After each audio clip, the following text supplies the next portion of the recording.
Hello everybody, welcome. Today we're going to be talking about the latest episode of The Bachelor, that is season 27, episode 5. But before we get into that, please don't forget to like and subscribe so you won't miss any of my videos. So let's get right into it, guys. It's week 5. Everybody is in London. They are super excited because, this is a new place.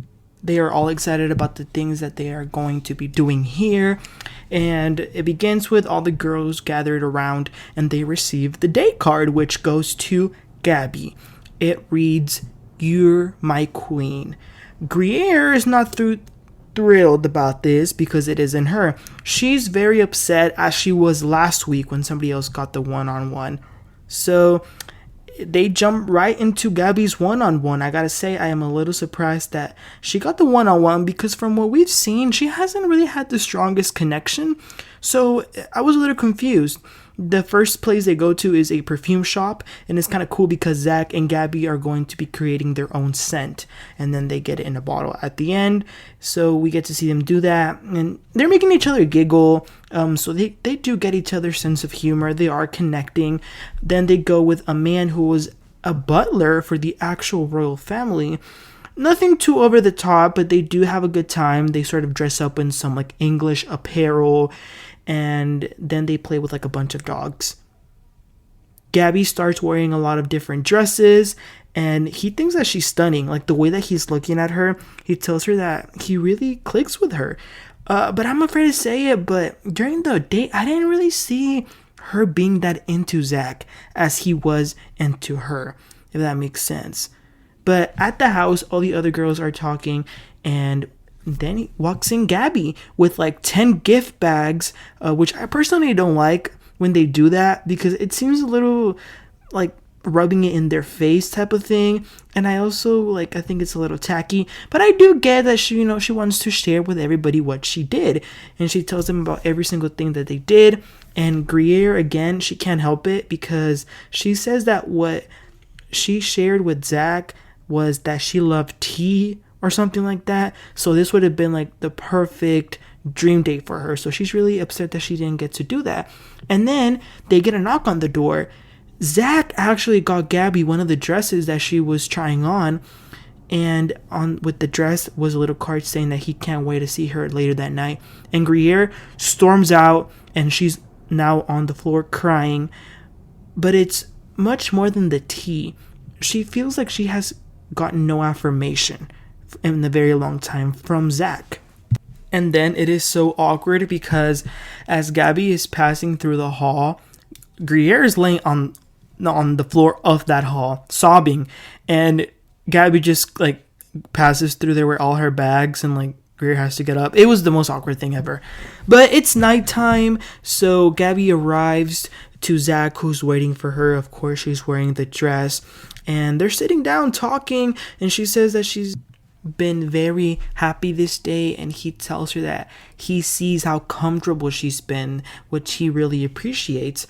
And she says that the way he was looking at her really made her feel beautiful earlier that day, especially because from her previous relationship she kind of felt a little bit insecure.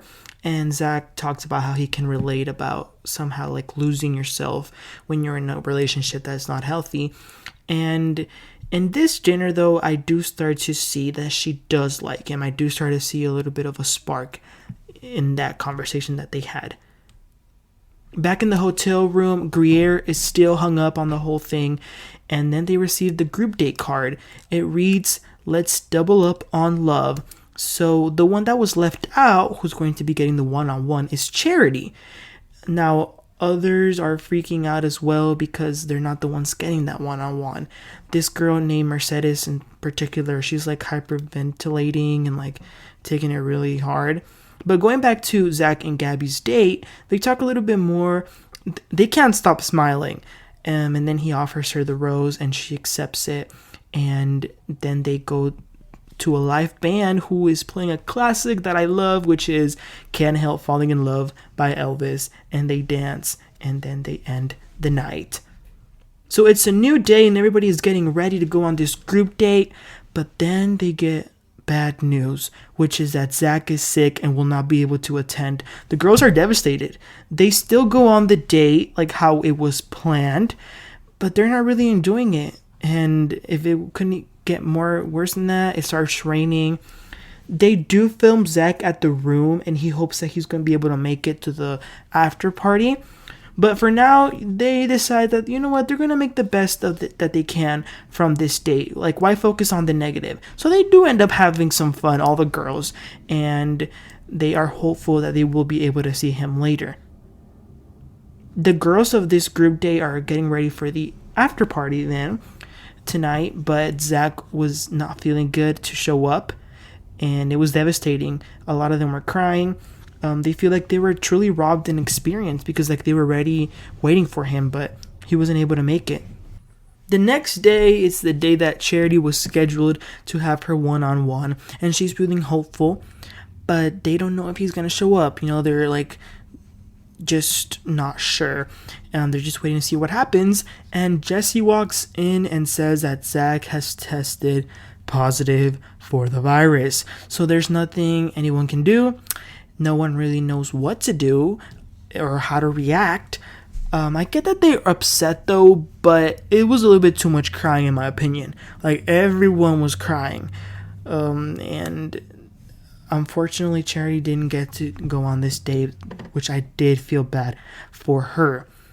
So Katie is creative. She makes the initiative to go to his hotel room and talk, not to go in the room, but like she stands outside and they're talking through the door. So I gave her props for doing that. You know, she even brings him a gift basket and she shares that she missed him a lot. And I'm sure that's probably going to be something that's going to stay with him because it definitely did mean a lot.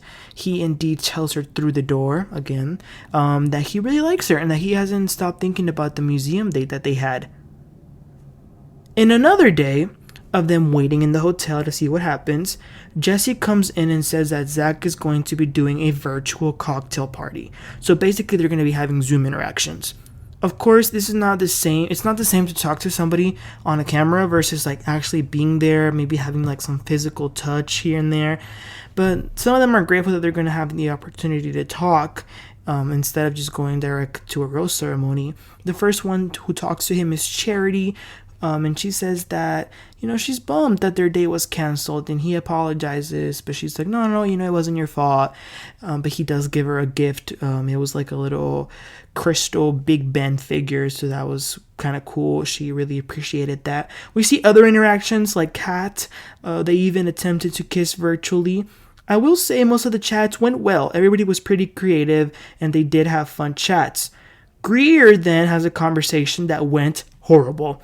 She said something that rubbed him the wrong way, and you can tell it really bothered him by like his body language. She sort of compared him getting sick to her job. I mean, I don't see the big deal. I was actually a little confused why he reacted that way, but she was just trying to connect the situation, you know, like to feel somehow, oh, I know what it feels like. I don't think she did it in any mean way for him to take it the way that he did, but now she's super upset because she sees the way that he reacted and she feels like she totally screwed up, and I really do feel bad for her. Then that little party, if you will, ends, and Zach talks to Zach through the iPad because it is now time for the rose ceremony. And all I'm thinking is that it must suck to be, you know, sent home through an iPad, but they're all gathered around, and they actually set up a big screen of Zach, and they're going to have him tell the person, and then that person is going to have to like get their own rose, so it's like a little bit awkward. Eventually there is only one rose left after all the names have been called, and surprisingly Greer receives the final rose, so she is safe for another week. But the ones who are leaving are Mercedes and Kaylee. They are sent home. I'm going to be honest with y'all, I did not like this episode. I did not like what went down. I honestly feel like it wasn't fair for Zach or for the girls. I feel like if he truly was sick, production should have shut down that week for filming, because it's not fair for these two people to have gone because he didn't really get to experience the group date or like actually talk with them personally in person. So I didn't like the way they handled that. They should have handled that differently. But that's the end of the episode. Next week he will be actually there, so thank God for that. And a lot of things are going to be happening as relationships start to grow. There will be, more drama, more heartbreaks. I'm looking forward for next week because, like I said, this wasn't the best week for me. But you guys let me know, what did you think about this episode and what did you think about Greer and just the overall situation in general. Let me know in the comments, and I'll catch you guys next time. Have a great one. Bye.